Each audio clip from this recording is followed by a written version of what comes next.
I still remember that weekend, like it happened yesterday. The sound of the ocean crashing just beyond the deck. The smell of sunscreen and grilled shrimp in the air. And the laughter of my own family echoing through a house I had paid for. It was supposed to be a celebration. My 65th birthday. The first one since my husband passed away. I had imagined warmth, togetherness, maybe even healing. But instead, I found myself standing in the hallway, heart sinking, as I overheard my daughter-in-law say that I should sleep on the floor because the real family needed the bedrooms. For a moment, I couldn't breathe. I just stood there, listening. The way you listen when you don't want to believe what you're hearing. My chest felt heavy, my hands trembling slightly, but I didn't say a word. Years of being the peacekeeper had taught me, silence can protect your dignity when words can't. Still, there was something about that moment. Something that cracked open the quiet patience I had built since losing my husband. I smiled through dinner that night. Even laughed when my son toasted to family traditions. But deep down, I knew something had changed. I realized that grief had made me smaller in their eyes. Invisible. Maybe even disposable. Yet, beneath that hurt, another feeling began to rise. It wasn't anger exactly. It was clarity. I watched the waves that evening from the balcony, the sun dipping low into the water. And I made myself a promise. They thought I was weak, that I'd simply endure it. But I wasn't done teaching lessons just yet. And by the time this weekend was over, they would remember exactly whose house they were standing in. When my husband, David, passed away 3 years ago, the world went very still. The house that once echoed with his humming in the mornings and his laughter in the evenings suddenly felt cavernous, almost hollow.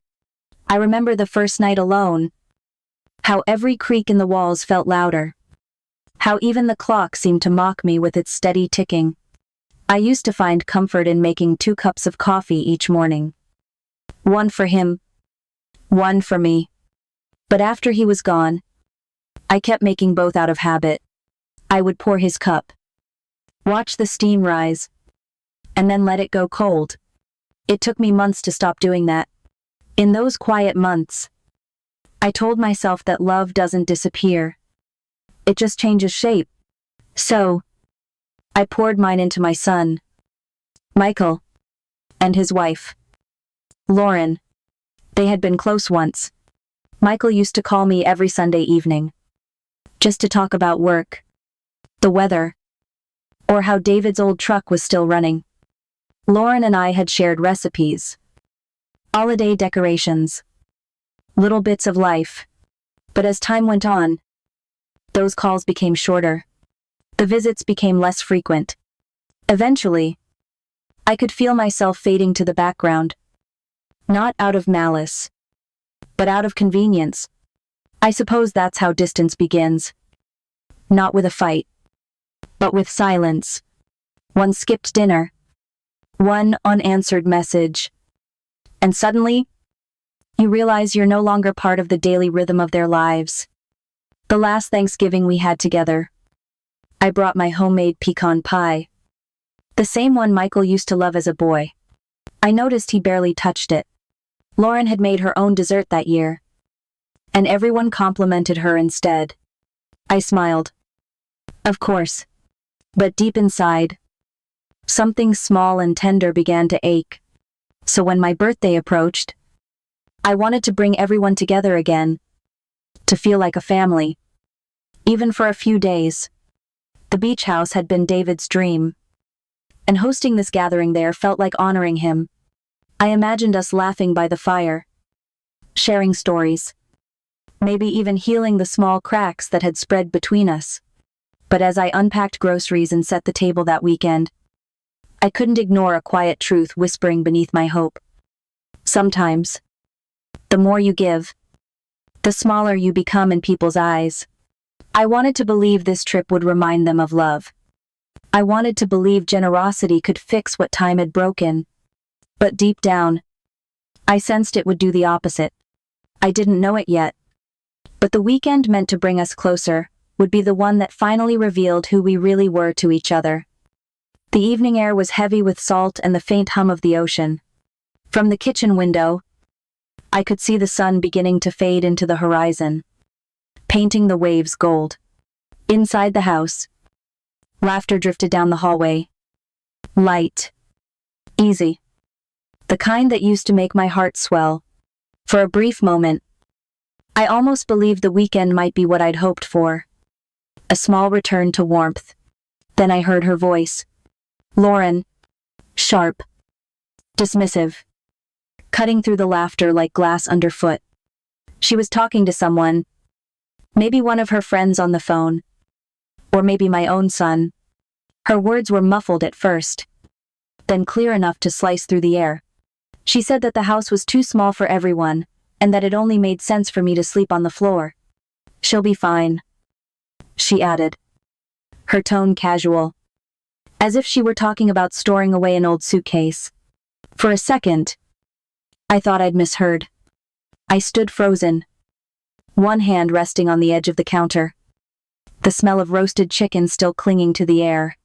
My ears burned. My throat tightened. And I felt that familiar tremor in my chest. The one that comes when pride and pain collide. The floorboards under me seemed to tilt. Just slightly. As if the house itself recoiled at her words. I wanted to speak.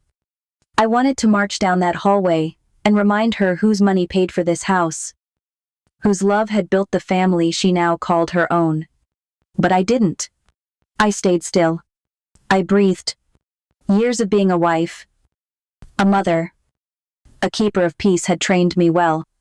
I learned that silence, when chosen, is not weakness. It's power contained.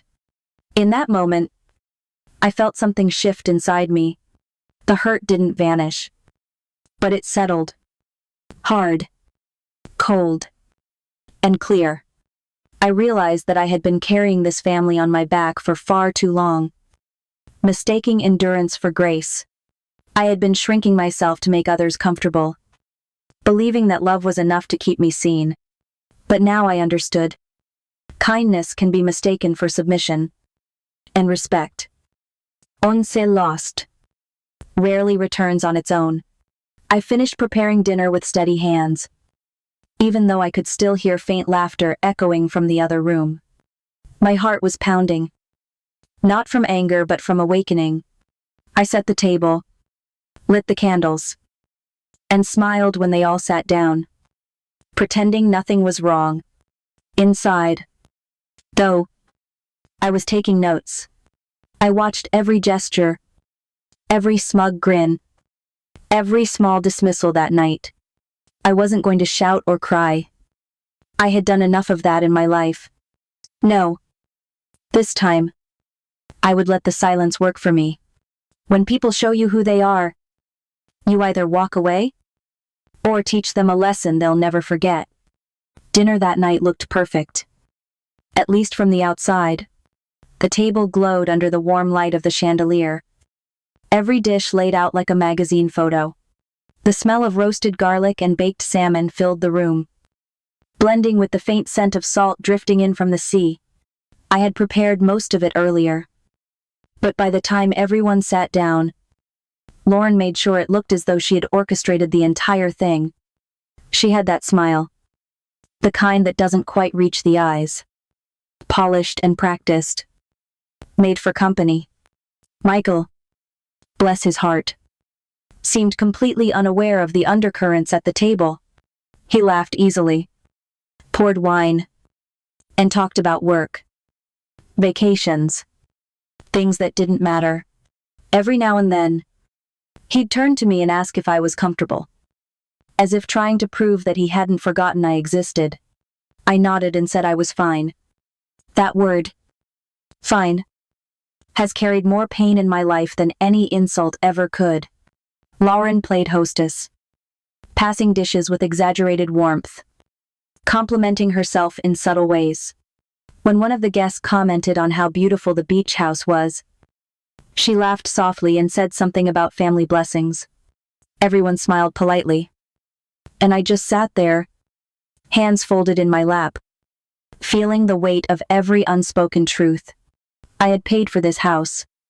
Every plank of wood, every glass, every plate on that table had come from years of saving and sacrifice. But now I was a guest in my own generosity. I watched her pour wine for everyone except me. An accident. Of course. Then, halfway through dinner, she thanked me for helping out. As if I were some kindly neighbor lending a casserole dish. Her tone was syrupy sweet. And the others chuckled, probably thinking it was harmless. But I saw the flicker in her eyes. That tiny flash of control. The satisfaction of making me smaller. Right there at my own birthday dinner. I smiled back. Not because it didn't hurt, but because I wanted her to think I didn't notice. There's a strange kind of power in pretending not to care. I listened to the laughter. The clinking of forks. The shallow chatter about weather and plans. Even the ocean outside seemed to echo my restraint. Calm. Rhythmic. Hiding its strength beneath the surface. Every so often, one of the guests glanced between us. Sensing something off. They probably couldn't name it. But the tension was thick enough to taste. I kept my composure. Nodding. Eating. Listening. Inside. Though, I was marking every move. Every tone. Every word that confirmed what I already knew. This wasn't about family anymore. It was about power. So I let her shine that night. I let her believe she'd won. But as I cleared the plates and looked around the table, I felt the quiet hum of anticipation build inside me. The night wasn't over. Not by a long shot. I smiled through it all.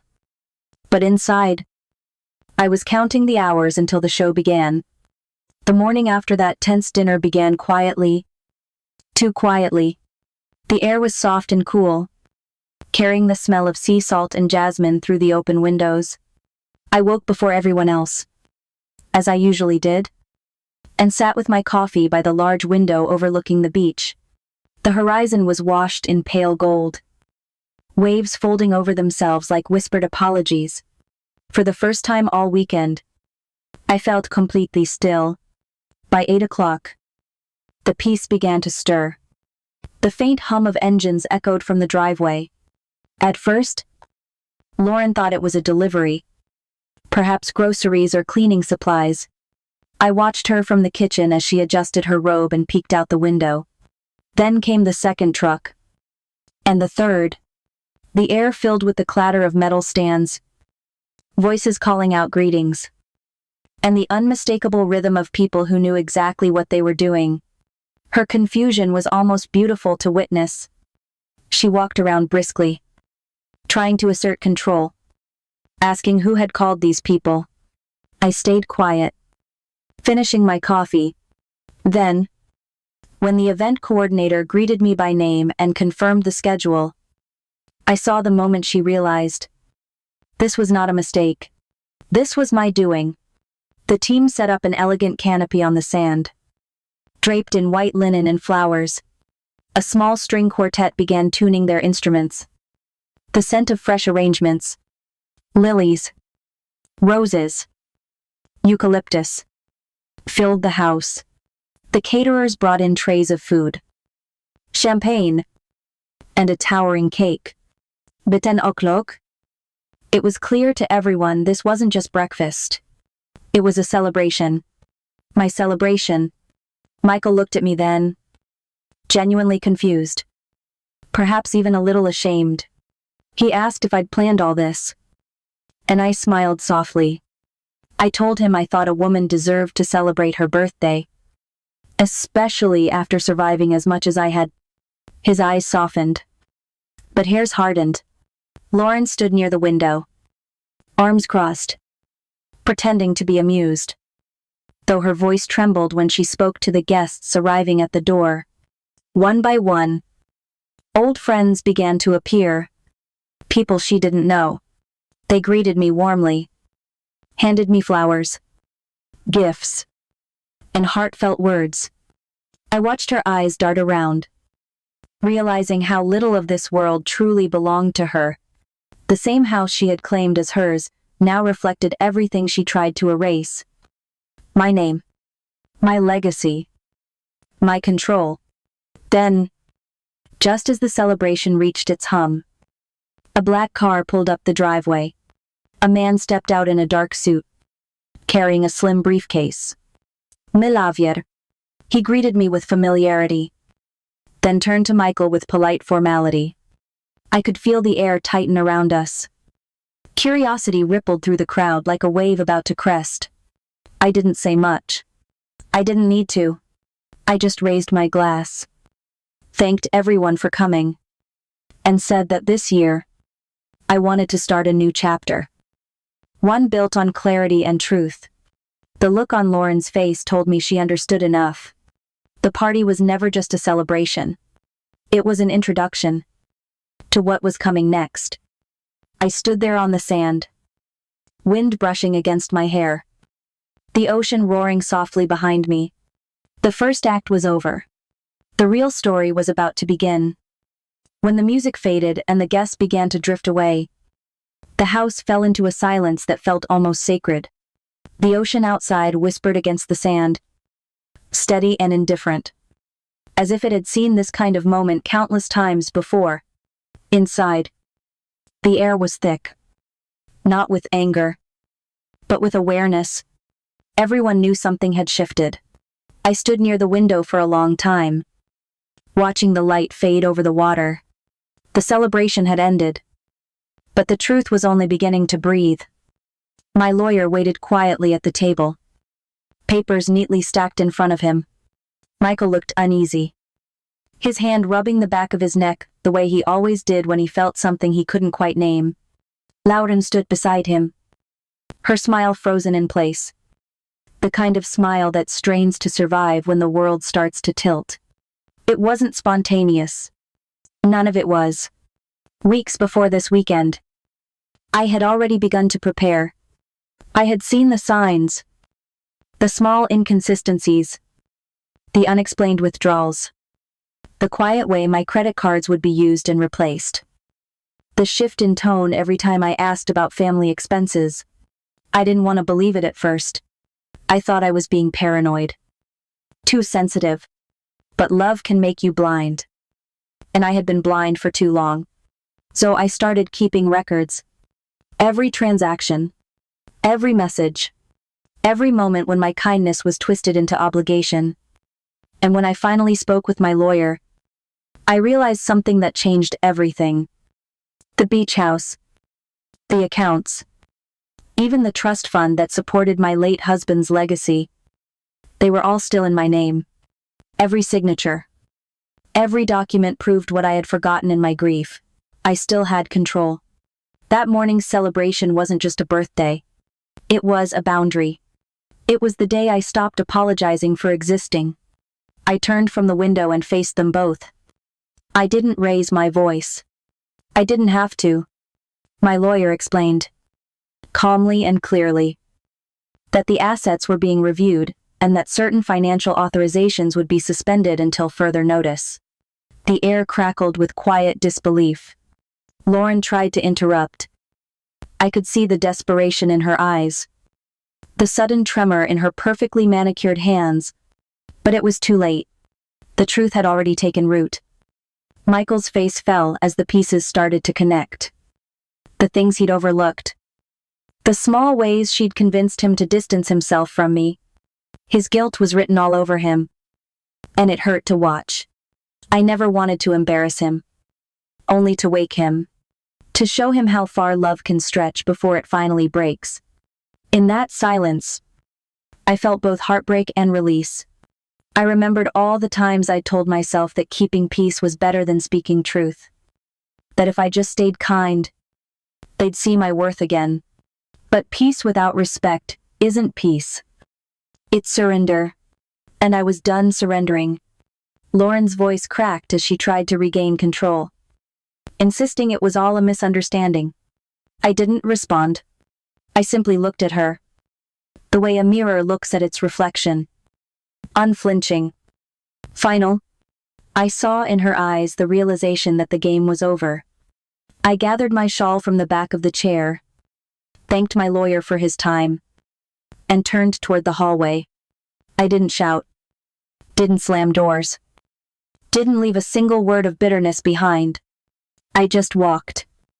Slowly, deliberately, with every step reclaiming the dignity I'd once given away too freely. Behind me, I could hear the quiet rustle of papers, the faint sound of someone beginning to cry. But I didn't turn around. Some truths don't need witnesses. They only need to be lived. And as I reached the doorway, the last light of the sunset brushed against my face. For the first time in years, I felt free. That night, after everyone had gone, and the echo of raised voices had settled into silence, I sat alone in the living room. The lamps cast a soft amber glow across the walls, and through the open window came the rhythm of the ocean. Steady, patient, eternal. I could still hear the faint hum of the waves, as if they were whispering something only I could understand. The house that had felt so heavy with tension now breathed again. I ran my fingers over the edge of the table, tracing the wood grain my husband had chosen years ago. He'd loved this house, not for its view or its luxury, but for the sense of peace it carried. It was supposed to be our place to grow old together. When he passed, I remember thinking that the silence he left behind would consume me. But grief has a strange way of reshaping itself. It starts as a storm and ends as a voice. Quiet, guiding, constant. A few weeks after the funeral, I'd found a letter tucked inside one of his books. It wasn't dramatic or long, just a few lines in his familiar handwriting. He had written that love can blind even the strongest hearts, and that one day, I might have to choose between keeping the peace and protecting what mattered most. He told me not to be afraid of truth, that it isn't meant to destroy, but to cleanse. I didn't understand it then. I do now. That memory became my compass. Every choice I made this weekend, every calm silence, every careful word, was guided by him.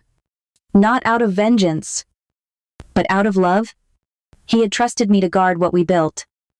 And somewhere along the way, I forgot that meant protecting my own dignity too. I looked around the room, at the photos on the mantle, the framed memories of family trips, the smiles that once felt real. They all told a story that wasn't entirely lost, just rewritten. For years, I had mistaken tolerance for grace. I believed enduring disrespect made me strong. But strength, I've learned, isn't about how much pain you can hold. It's about knowing when to let it go. As I sat there, I could almost feel him beside me. The faint trace of his cologne still lingered in the air. Cedarwood and salt. The scent of home. I whispered a quiet thank you. Not because he could hear me, but because I needed to say it aloud. He had seen something in people I was too hopeful to see. And in his absence, I finally understood what he meant by peace through truth. I opened the small box I kept in the drawer beside his chair. Inside was his old pocket watch, still ticking. I watched the second-hand circle, unhurried, steady. A reminder that time doesn't stop for heartbreak. It moves forward, waiting for you to catch up. Outside, the sky began to shift from black to deep blue. Dawn was coming. I stood and pulled the shawl tighter around my shoulders, feeling lighter than I had in years. The truth had cost me comfort, but it had given me back my voice. And in the quiet rhythm of the waves, I realized that forgiveness wasn't for them. It was for me. When I finally turned off the lights and walked down the hall, the house no longer felt like a place of loss. It felt like a home again. Not because everything was fixed, but because I had found peace in finally facing what was broken. The next morning, the world felt new. Not because it had changed, but because I had Sunlight spilled through the windows in soft gold ribbons, touching everything it could reach. The ocean was calm again, the waves gentle and unhurried. For the first time in a long while, I didn't wake up with a heaviness in my chest. I brewed my coffee, sat by the window, and let the warmth seep into my hands. The silence wasn't empty anymore. It was peaceful. The house, once filled with tension, now carried a quiet kind of grace. I walked through it slowly, noticing small things I hadn't seen in years. The way the morning light hit the photo of my husband, the faint creak of the old wooden stairs, the smell of salt drifting in from the shore. These were the moments I used to overlook while trying to hold everyone together. Now, they felt like small miracles. Reminders that peace doesn't arrive all at once. It grows quietly, like dawn. I thought about Michael.